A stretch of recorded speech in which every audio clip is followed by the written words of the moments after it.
Hi there, I'm going to show you how to change the battery on this Suzuki key fob. Here's all you need.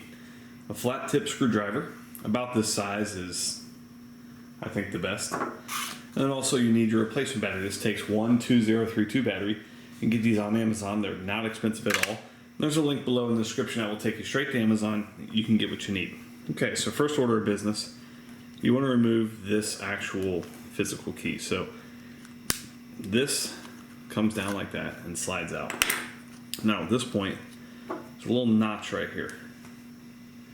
Right there. So go in there and just kind of rock it side to side, get under.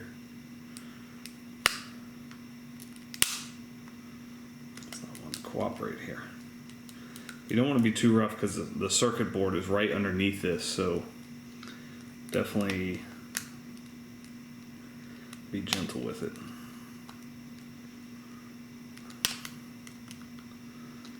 Thinking it should. Okay, so once you hear that little snap on the side, you can kind of work your way around. Okay, so there's the actual circuit board, and the battery's on the other side of that. So take your, there's a little notch right there. You can pull out your old battery, and actually it tells you right here CR2032. So that's the that is the battery that you need. Okay, so it goes in and it goes plus side up. So got it there,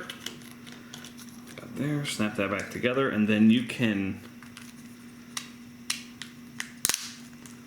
all right, you can test it, make sure everything's working fine.